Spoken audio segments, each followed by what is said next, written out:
So, as I was thinking about what I wanted to talk about this month, the theme that kept arising for me was something I've not only been really craving for myself lately, but also something I've really been trying to nurture within myself as well, which is something called noble silence in the Buddhist tradition. And the thing that I really love about noble silence is that it's something we can not only use as a vehicle to get to where we want to go, but in a very real way, it's actually also the destination. And because this practice of noble silence is so rich and has so many multiple layers to it, I thought I'd spend a little time exploring it in this talk and kind of suss out a bit what it means to not only create and enter noble silence, but to nurture and even become the actual quality of noble silence itself.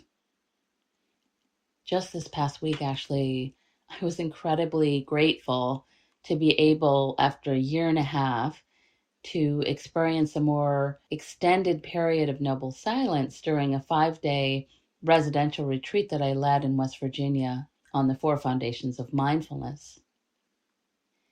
And honestly, after, again, more than a year and a half of not being able to lead retreat or attend my own annual private retreats, I just felt so incredibly thankful, especially to be able to sit in silence with a group of other people for that long.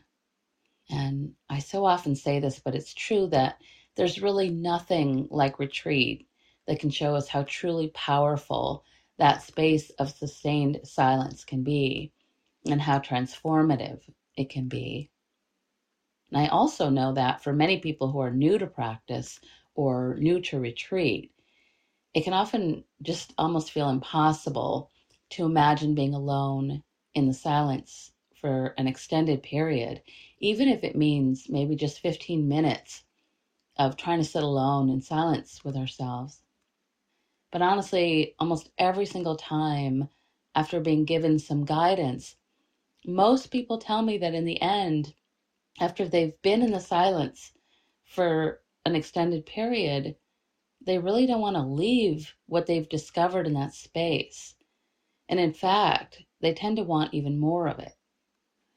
So whenever we're able to finally enter that deeper space of noble silence, so often it just seems really difficult to go back into our daily lives with all the noise and the energy and the distraction that comes with it. And this is also exactly what we're training ourselves to do whenever we're practicing sitting in the silence. As the great Zen master Thich Nhat Hanh explains, silence is something that comes from your heart, not from outside. Silence doesn't mean not talking or not doing things. It means that you are not disturbed inside. If you're truly silent, then no matter what situation you find yourself in, you can enjoy the silence. And so this is one of the things that I really love the most about the teachings, is that it not only shows us how we can be in the noble silence and how healing it is, but how we can nurture that same sense of silence within ourselves, even within what can seem like a lot of chaos. In fact, we might even imagine that the entirety of the teachings is showing us how we can develop the skills or the ability to be able to do this, to be in the silence, which, as we all know, isn't as easy as it sounds. About 70 years ago now, actually, there was a study done where researchers asked participants to simply sit in an empty lab room in silence for 15 minutes without any distractions. So, for instance, without things like magazines or cell phones or games. They took everything away. And apparently, the only thing they were told they could do was to push a small button that would shock them. And before entering this room, each one of the participants had actually filled out a series of questions, and every single one had agreed that they would pay money not to be shocked. And yet, after those 15 minutes in silence, a full 67% of the men and 25% of the women chose to shock themselves, sometimes many times, rather than just sit alone in the silence. And one of the researchers of this study, who studies consciousness, said this. She said, I found it quite surprising and a bit disheartening that people seem to be so uncomfortable when left to their own devices, that they can be so bored that even being shocked seems more entertaining. So the good news out of this study was that while the researchers concluded that many people do have a difficult time being alone with their thoughts, they also suggested that meditation and other contemplative training practices can really help us with this. Again, by training us how to be with our thoughts in the silence and how to better direct our thoughts so that we're not sort of unconsciously harming ourselves. And I think that last part is what our whole practice is really addressing, which is how can we use our practice of being in silence with ourselves in order to reduce the harm that we cause either to ourselves or to others. So that's what the practice is really essentially addressing. And one of the first ways we can begin to use our mindfulness practice is to start becoming more and more aware of how good it can feel, how healing it can be to allow ourselves more and more quiet time in our lives, more periods of just being present. It might even be helpful to remember that thanks to modern science, we now have clinical proof that less noise in our lives can create a healing effect on both the mind and the body, along with proof that a lack of silence actually creates the opposite effect. So just as a for instance, research has shown that even moderate levels of unwanted noise contributes to an increase in cortisol, hypertension, a rise in our blood pressure, an increase in the incidence of coronary artery disease, a whole bunch of other things. In fact, the Latin root meaning of the word noise actually means queasiness or pain. Way back in the mid-1800s, actually, before science was able to prove her right, Florence Nightingale, the famous nurse and social reformer, was really onto this idea. And she wrote, quote, unnecessary noise is the most cruel absence of care that can be inflicted on sick or well. Every careless clatter or banal bit of banter can be a source of alarm, distress, and loss of sleep for recovering patients. Quiet, she said, is part of care, as essential for patients as medication. As essential for patients as medication. It's pretty powerful. So physiologically, whenever we're exposed to noise, it is literally shaking us, sometimes in very small ways, but sometimes it can become chronically stressful over time, sometimes in really powerful ways. We might notice, for instance, that whenever we pay attention to or become aware of sound, we might also sense a vibration, because really this is how sound is received and experienced in the body as varying levels of vibration. And to get a little technical here, what happens is that sound waves vibrate the tiny bones of the ears, which convert these vibrations into electric signals that are received by the brain. In the brain, these signals are received by clusters of neurons that are associated with memory and emotion. And when the noise is received by these neurons, it prompts an immediate release of cortisol, which of course is the toxic stress hormone. In the body, a rush of cortisol is supposed to give us a quick bit of energy to help us to respond to stress. And we evolved this way. It was actually super helpful for our ancestors who needed to be on high alert for any rustling in the bushes, because it literally might be a huge animal ready to pounce on them, or maybe someone from another tribe who might actually want to kill them. So they had to be really alert. Today, what we're hearing is rarely a giant tiger or an enemy, but our bodies still react to noise like something or someone is out to get us, something we need to be wary of and pay close attention to. This is why people who live in consistently loud environments often experience chronically elevated levels of stress hormones. They're actually unable to find relief that silence can bring, even in sleep. In fact, in order for the body to come into more balance, scientists are now telling us that we actually require longer periods of relative silence so that we can return to homeostasis. It's just like we might require food or water, or like, again, Florence Nightingale suggests, it's like medicine for us. And we get this most often during the nighttime, right? So we can sleep and restore. And I'm assuming that most of us turn off the loud music and the TV at night so that we can access that quiet. And yet, so many of us might not even think about getting our daily doses of silence throughout our day. And sadly, here in the US at least, silence is not really a part of our culture, which, if we think about it, seems to want to keep us constantly swimming in noise and distraction. You might consider that almost everywhere in restaurants, gyms, stores, grocery stores, even hospitals and doctors' offices, which are supposed to be places of healing, there is usually either a television or many televisions on at the same time, or there's music, and sometimes there's even both, right? Rarely is there simply just silence. And like fish in an ocean, this water of noise, if you will, can start to somehow feel normal, like the TV or radio being on constantly, maybe in our cars or in our homes.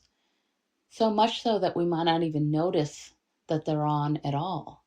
They're so much a part of the constant distraction in our lives. The problem is that again, we actually need the silence for our very health. In fact, just a few years ago, researchers discovered that silence actually creates the opposite effect on the brain than noise. And what they discovered is that just 2 hours of silence a day can create new cells in a region of the brain that is associated with memory and emotion and learning. One of the researchers said about this, we saw that silence is really helping the newly generated cells to differentiate into neurons and integrate into the system. Freedom from noise and goal-directed tasks, it appears, unites the quiet within and without, allowing our conscious workspace to do its thing, to weave ourselves into the world, to discover where we fit in. That is the power of silence. And here you might have noticed that this quote includes the words freedom from noise and goal-directed tasks. When we're talking about the kind of silence that leads to more balance and ease and healing, what we're really talking about is not just a quiet room or a space, although this is really a part of it. Again, we're talking about this quality of noble silence. And happily in the sutras, the Buddha gives us very specific instructions about how we can practice and cultivate noble silence. As you might imagine, it includes not only how we can find and create quiet surroundings, but also how we can quiet the body and the mind, which are our true homes, quote, free from goal-directed tasks. So to begin, the Buddha asks us to make a true effort to practice in silence as much as possible by, quote, going to a forest, to the foot of a secluded tree, or to a solitary dwelling. And what I love about these instructions is that the Buddha suggests going outdoors as the first and best option for us, as a way to really connect with nature. Because if we think about it, don't we all feel a natural connection and peace when we're outside? And aren't natural noises, even if they're loud, like a rainstorm or tree frogs or even a wood fire, aren't they vastly more pleasant than human or mechanical noise, like a refrigerator or talking or a heater? And this is because, as the teachings urge us to remember, we are truly not separate from nature. We are all made of earth, air, fire, water, and stars.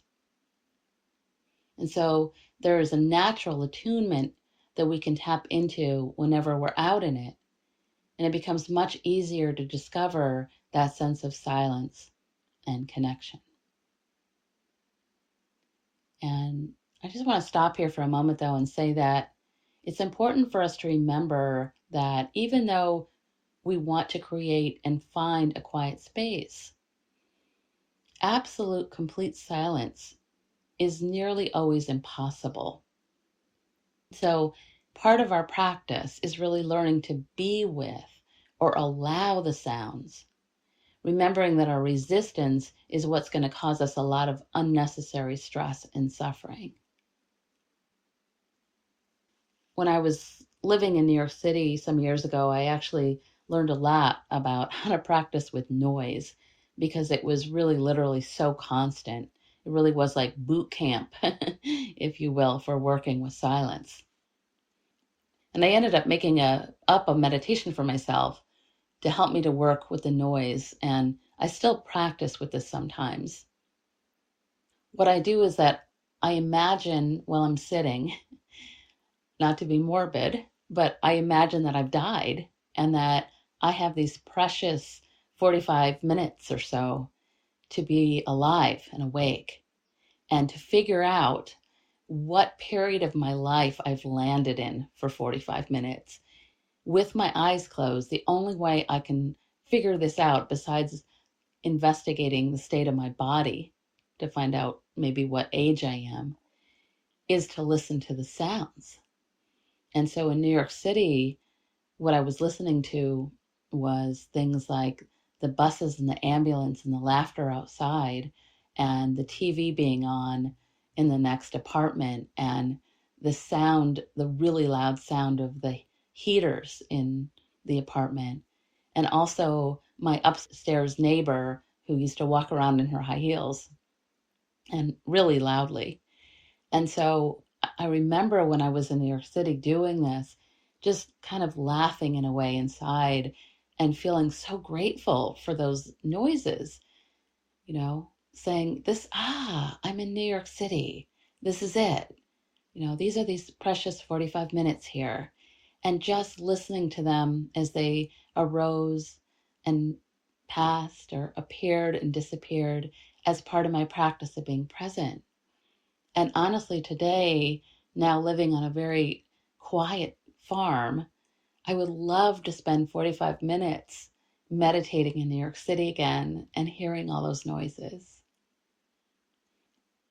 So it really helped me, this practice, not to resist the noise and to become very curious about it instead, which is really part of our practice. In general, though, having said that, as per the Buddha's instructions, we also really try our best to find the quietest place and time to practice so that we can better access that quiet. Then, once we've created the quietest space we can, we allow ourselves to become quiet. And again, this does not mean just not speaking. It means consciously quieting the body and allowing ourselves to become more and more still. And In the beginning, this might be difficult, but for those of you, especially who are new, I really want to encourage you to stick with it. Because the more we practice, the more we learn that we really can still the body, especially. We can stop fidgeting so much eventually, or shuffling our feet, or playing with our hands, or changing our posture. That's just a part of it in the beginning. As we do, we begin to sense that silence in the body actually feels pretty good. And as our practice deepens, we discover that we can access it much more easily as we go along. And as you might imagine, this then translates into our daily lives. And we almost naturally start to pay more and more attention to the body and to slowing the body down, quieting the body. And the more we do this, the more we can start to notice when the body is in some way noisy or fidgety or stressed. And our awareness of this can help us to consciously let things drop and soften. We can drop our shoulders and soften our jaws. Let our tummy be soft. We can open our hands. And this can help us to quiet the body through the day. And as we become more mindful of how much noise we're making with our bodies as we go through our lives, what we often discover is that we really like or prefer to move more slowly and savor the walk rather than constantly running. There's actually a famous story about Thich Nhat Hanh and how he learned to go slower. He tells the story this way. He says, "One day when I was a novice monk, my teacher asked me to do something for him. I was very excited to do it for him because I loved my teacher very much. So I rushed out to do it. But because I was so excited, I wasn't mindful enough, and I slammed the door on my way out. My teacher called me back and said, 'My child, please go out and close the door again, but this time do better than you did before.' Hearing his words, I knew that my practice had been lacking. So I bowed to my teacher and walked to the door with all of my being, every step with mindfulness. I went out and very mindfully closed the door after me. My teacher did not have to tell me a second time. Now, every time I open and close the door, I do so with mindfulness, remembering my teacher." Many years later, I was in Kentucky with Thomas Merton, the Trappist monk, and I told him that story. And he said, "Well, I noticed that without you telling me. I've seen the way you close the door." And I just love that story. I've seen the way you close the door.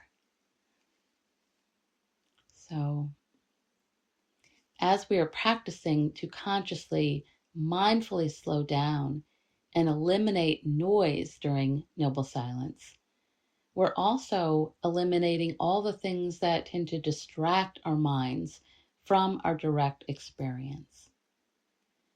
So, for instance, during retreats especially, we practice this noble silence by agreeing to not do things like read or write in our journals or listen to music or use the internet or even eat snacks after our meals, which can be a distraction. And I know many people find these instructions difficult in the beginning, and it really is hard to explain. But I like this explanation that I received years ago from a longtime practitioner, which is about why we refrain from journaling, but it actually applies to all the rest as well. This person wrote, "The problem with writing in a journal during a deep retreat is that it pulls our mind out of the non-discursive, non-conceptual state we've cultivated by meditating all day and keeping complete silence. One of the goals of retreat is to quiet the chattiness of our mind and become more open to non-conceptual understanding. Writing down our experiences in a journal works against this and draws us back into a discursive and conceptual way of thinking." I really like that explanation. So when we're on retreat, we're also agreeing not to speak with one another and to avoid eye contact for very similar reasons. One of these is because social conversation, even through nonverbal connection like eye contact, tends to keep the mind really active. And periods of not talking or communicate can really help the mind to rest. And what I find interesting about this is that so often not only are our emotions activated by communicating, but they are activated even when we're anticipating these communications. And so while silence at first might feel completely awkward, it really does eventually work to quiet both the mind and the emotions. And as you might expect, as our mental and emotional lives calm down more, our bodies then start to follow and also calm down as well, since again, they're not disconnected, the mind and the body. Another aspect of entering noble silence during our meditation practice is that we are also consciously giving ourselves sacred time to not do, to not direct, to not anticipate, to not plan. Instead, what we're asking ourselves to do is become very quiet and to simply take the time to listen inwardly, to be, to listen rather than do, which of course can be so difficult, which is why it's a practice. The idea is that the more we practice this way, the more this translates into discovering more and more moments in our daily lives of just being, just sitting, just walking, without distracting ourselves, without planning and looking at our phones, figuring things out, etc., going away from ourselves into some kind of an escape or daydream, in whatever way that looks. We learn to simply be present and awake to our lives as we're living them. I really like the way Norton Juster, the children's author, describes this. He says, "Have you ever heard the wonderful silence just before dawn, or the quiet and calm just as the storm ends? Or perhaps you know the silence when you haven't the answer to a question you've been asked, or the hush of a country road at night, or the expectant pause of a room full of people when someone is just about to speak, or, most beautiful of all, the moment after the door closes and you're alone in the whole house. Each one is different, you know, and all very beautiful if you listen carefully." I also think it's really interesting that the words silent and listen are actually made up of the same letters. And I really think they're interchangeable. Because when we enter the silence, or if you like, the sacred pause, what we're actually doing is listening. But we're not waiting for answers or explanations. What we're really doing is being that silence and allowing everything else to pass through the silence without resisting and without having a particular goal. The writer Anne Young writes that, quote, "Silence enables us to see the sacredness of all life, to see life steady and to see it whole. In an age that has lost all sense of the sacred, of awe and wonder at the divine penetration through the physical human plane, how much we need the recovery of silence. Without some sense of awe, there is little basis for meaning." And so when we can become quiet and simply listen, often what happens is that we can suddenly sense that awe along with the sense of wholeness and connection. And in that silence, We can also more clearly hear, finally, what our hearts have been trying to say, trying to tell us. In that silence, when we're suddenly present to what's actually here, we can sometimes suddenly feel what we might have been ignoring or trying to suppress, right? So maybe we can suddenly hear or feel our sadness or grief or anger or loneliness or whatever it is. Or maybe we feel pure joy or peace or awe in that moment. When we can access that silence, we can also start to hear all those things that we've been saying to ourselves, everything that we've been automatically believing, maybe. And instead of being swept up in a constant flow of thoughts, we can then start to better access the silence between those thoughts. And after a while, those periods of silence become longer and longer. And we can not only connect with that silence, but we can actually dwell there. We can become that silence so that we can more clearly hear our thoughts and our beliefs. And this is a great place to be, because this is when we can begin to question our thoughts and our beliefs and offer ourselves great kindness and compassion for these habitual beliefs. And that last part, of course, is the most important. We listen with great kindness. Really important. The great and late teacher Ram Dass tells us, for someone deeply trapped in a prison of thought, how good it can feel to meet a mind that hears, a heart that reassures. It's as if a listening mind is, in and of itself, an invitation to another mind to listen to. How much it can mean when we accept the invitation and hear the world anew.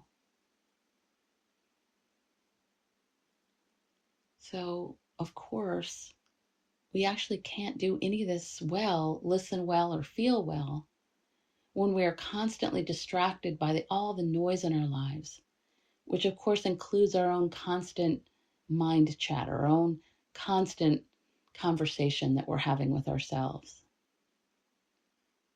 And yet, as those researchers showed, being in the silence can be incredibly difficult. Even when we want it to be quiet, our minds tend to have other plans.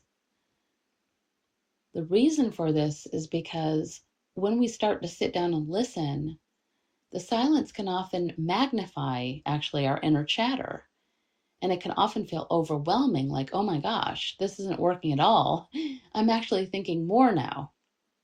I hear that a lot when I start teaching meditation. Wait, I'm actually thinking a lot more. I can really hear my inner dialogue.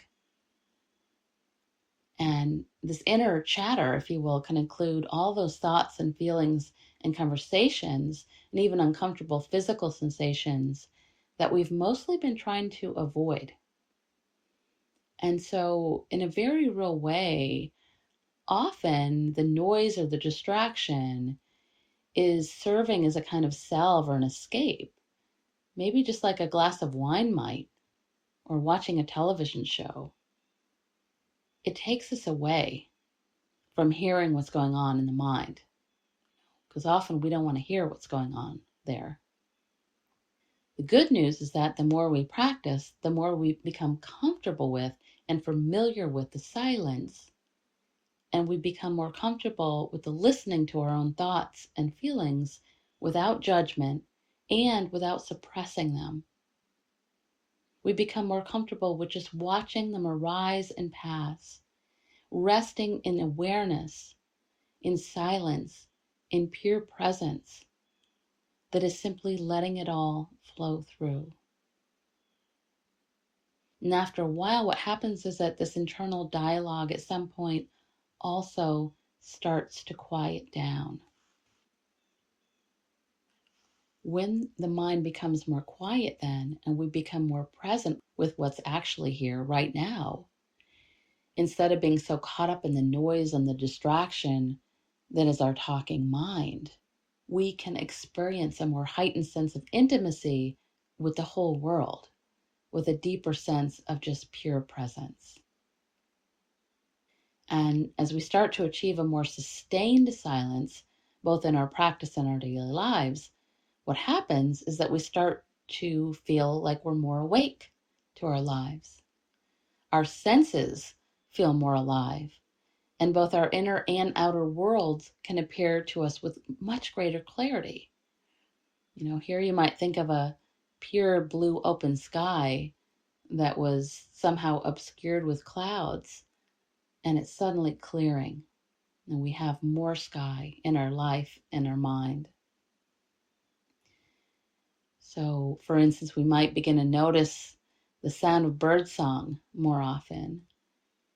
Maybe we actually start to notice all the different sounds all around us, all the different songbirds individually.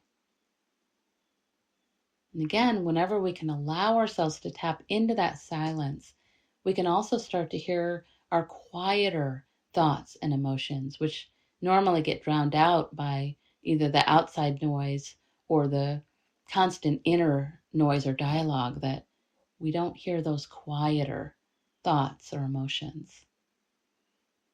And in this more sustained silence and presence, we can begin to really just experience all of it exactly as it is, not how we think it is. So in the silence, we can actually begin to let go of words and concepts and preconceived notions altogether and go right to direct experience. And the great teacher Krishnamurti explains it this way: if you would look at a flower, any thought about that flower prevents you from looking at it. The words, the rose, the violet, it is this flower, it is that species, keep you from observing. To look, there must be no interference of the word, which is the objectifying of thought. There must be freedom from the word, and to look, there must be silence. Otherwise, you can't look. If you look at your wife or husband, all the memories that you have had, either of pleasure or pain, interfere with looking. It is only when you look without the image that there is a relationship. Your verbal image and the verbal image of the other have no relationship at all. They are non-existent. And so I think I'm going to end with that and invite you into a meditation on silence just for a moment. So whenever you're ready, just finding a comfortable posture, maybe closing the eyes. If you're driving or walking, you might just become more embodied and slower, sensing the breath, maybe feeling the sit bones if you're in your car and your hands. Or if you're walking, feel your feet walking on the ground and breathe.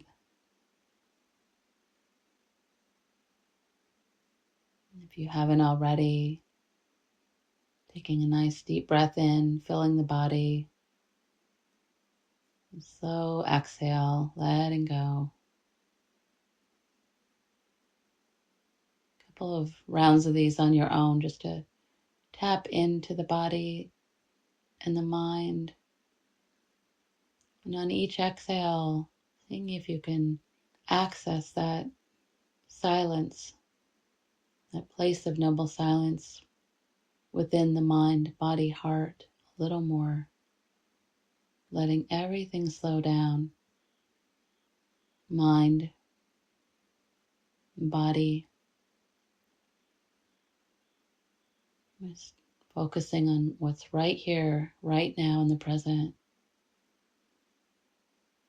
And the breath.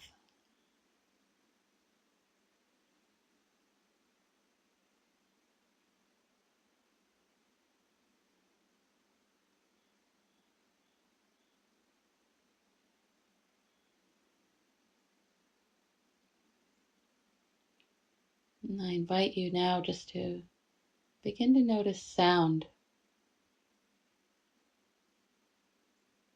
You might even hear the sound of birds on this recording outside the window right now as I'm speaking. You might hear traffic, other noises. Just noticing the arising and passing, the appearing and disappearing of sound.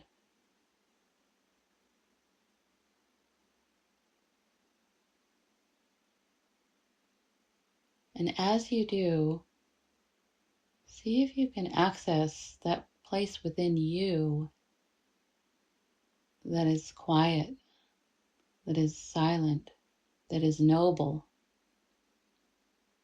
that place that of awareness that all the sounds are simply passing through.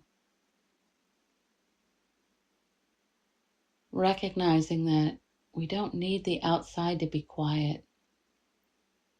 We need the inside to be quiet so that we can be aware of everything that's passing through that space of awareness.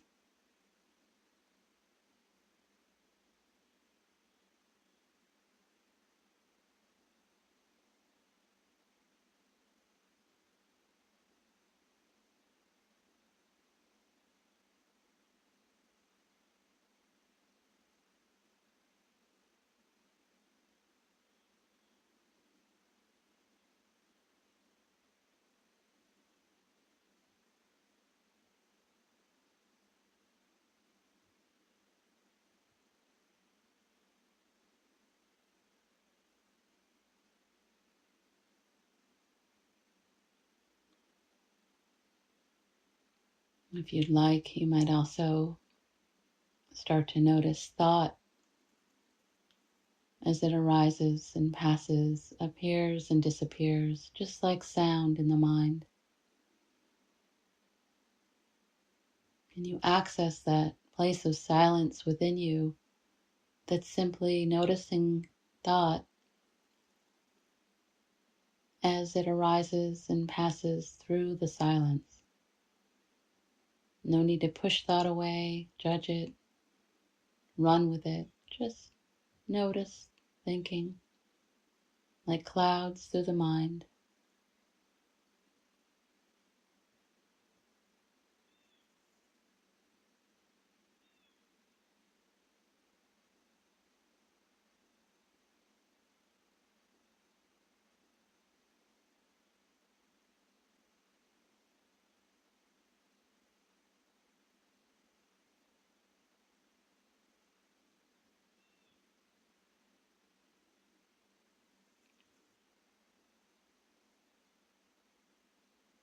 You might now even consider noticing any emotions that might be arising and passing, appearing and disappearing in the body.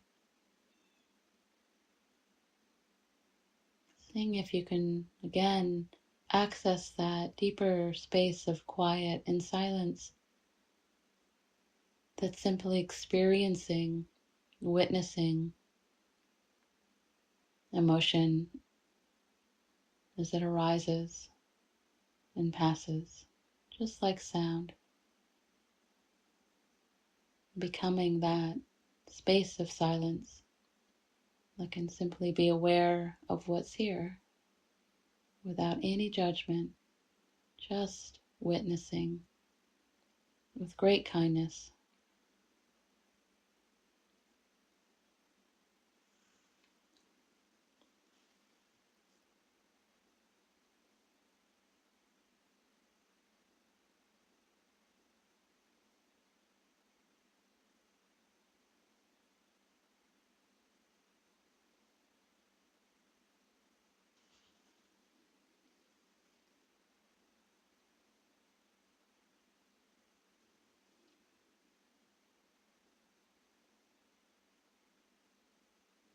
And finally, with the eyes still closed, just listening to these words from one of my favorite poets, Naomi Shihab Nye,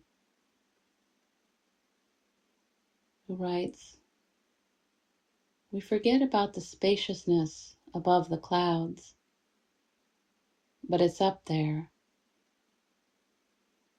The sun's up there too.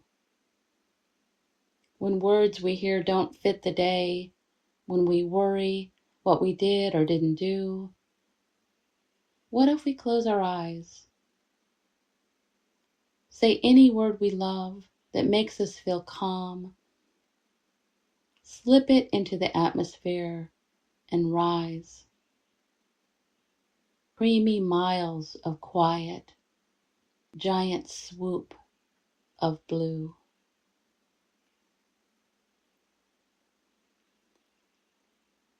Namaste and blessings.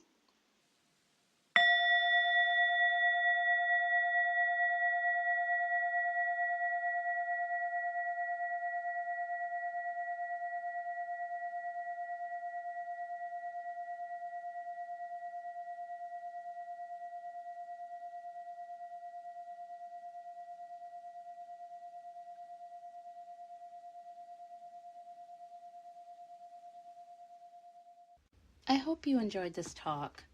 These talks are always offered freely so that no one is ever denied access to these teachings, and your support really makes a difference. Dana is an ancient Pali word meaning spontaneous generosity of heart. If you feel inspired to offer dana, you can do so by visiting my website at www.mindfulvalley.com. Thank you so much.